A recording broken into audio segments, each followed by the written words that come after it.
Hello, everyone. Welcome back to Super Jerry 27's Nerd Cave, talking about some San Diego Comic Con experiences in the late 90s, early 2000s.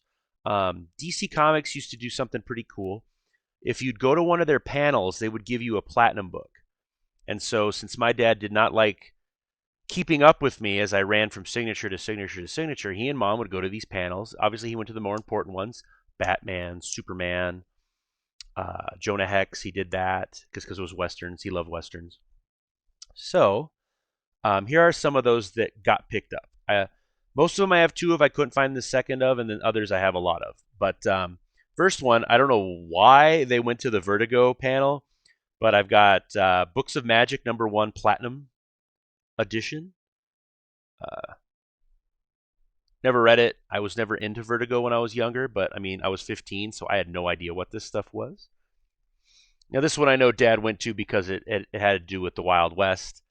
This is one of Jimmy Palmiotti's favorite characters, and his run with Amanda Conner and Justin Gray. I think Amanda Conner was on it, but either way, the run with Jimmy Palmiotti of Jonah Hex was great. Another platinum one, loving it. Now we get to the heavy hitters here. To me, this was the definitive Batman story of the 90s because I got to live through it. The Nightfall, the Night Quest, all that fun stuff. So we went to a panel. Now, I do have three of these. One of them is signed by Kelly Jones, Chuck Dixon, Graham Nolan, and I believe also Scott Hanna. I didn't feel like digging it out for this, but the Platinum Edition of Detective Comics 675. Beautiful book. Kelly Jones cover. Interior art by the master Graham Nolan, creator of Bane, along with Chuck Dixon. And we got this heavy hitter, which I have three of. One of them is signed. It's signed by Joe Quesada, Denny O'Neil, and that's it. And then Kevin Nolan is coming to a convention near me. I want to get the third on it and then send it to CBCS and have it verified. If they do, trade paperbacks. Like I put this one, it's the Sword of Azrael trade paperback gold. This one I put in a tighter container because the plastic's like removing from the cover of no fault of my own, just a 30-year-old book aging, unfortunately. And then this one's perfect, so I put it into a Golden Age bag. God, I love Joe Quesada on Batman. Love it. And then my dad loves Superman because he grew up watching George Reeves and the Superman Adventures of Superman in the 50s. Uh, so he went to these. Well, I went with him because family time. But I got Superman in Action Comics #700 Gold Edition.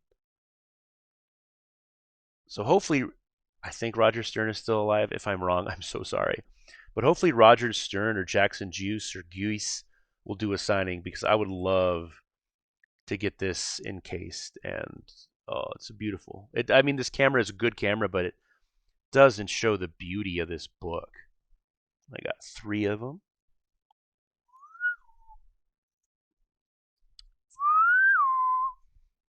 Now, there was a platinum edition of Superman 75, but that came out the year before we started going to San Diego Comic-Con. So I never got a platinum edition of Superman 75, which is sad.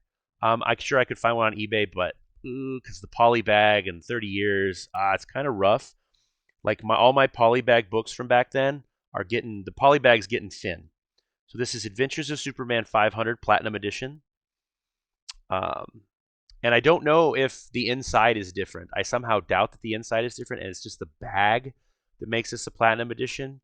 But I'll never know. If you do know, let me know in the comments, because I'm not opening one of mine.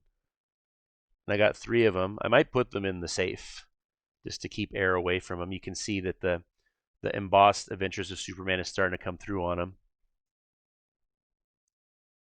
It's the one where he goes up to heaven with Jonathan Kent. And then Nightfall begins. It is, see if I got a date here. No, there's no date. It is the early 90s. Batman is your favorite character because of Batman and Batman Returns. And then all of a sudden you hear that they're going to break Batman's back. Dun dun dun. Begins in Nightfall #1, Batman 492, and you have 6 copies of this. Platinum Edition book. One is signed by Doug Munch, Norm Brayfogle, and Denny O'Neil. So I need to get that. I need to get it pressed. Unfortunately, I'm kind of scared because I know there's a ding right here from me pulling it in and out to get it signed, and then go to CBCS to have that slab just for protection now. And like, I am the provenance of all these books because I was there and I have all the badges and everything and the what do you call it? Not the manual. No, it'd be the book, the book that tells you who's there. Fuck English. Do you speak it? But yes, I have 6 of these because this was so huge to me back in the day. Batman, the Unstoppable Force. I'm not going to show all 6. I don't need to. There'll be a picture on my Twitter of all 5, not the 6th one. But this was so big. Norm Brayfogle is missed. Like I said, he's one of the best Batman artists. Kelly Jones, one of the best Batman artists. Jim Aparo, one of the best Batman artists. Jim Lee. Ed McGuinness, oddly enough, one of the best Batman artists. George Jimenez, new guy taking over. And Dan Mora, also very good Batman artist. Because we've had some schlock. But, yeah, I miss the 90s, man. It was great going to all these, spending time with mom and dad, running around San Diego. Memories. But yes, what did you get if you go to San Diego? What do you get now? Because I know they charge you for everything now at San Diego. It's exclusive. It's hard to get. Scalpers wait in line. I doubt I'll ever set foot at San Diego Comic-Con again, which is unfortunate. I know I want to go to the one near me, which is a big one and hasn't been corrupted by the movies and the scalpers as much. But let me know. I'd love to hear your San Diego Comic-Con stories. Like, comment, subscribe, share, and I'll talk to you all in another video.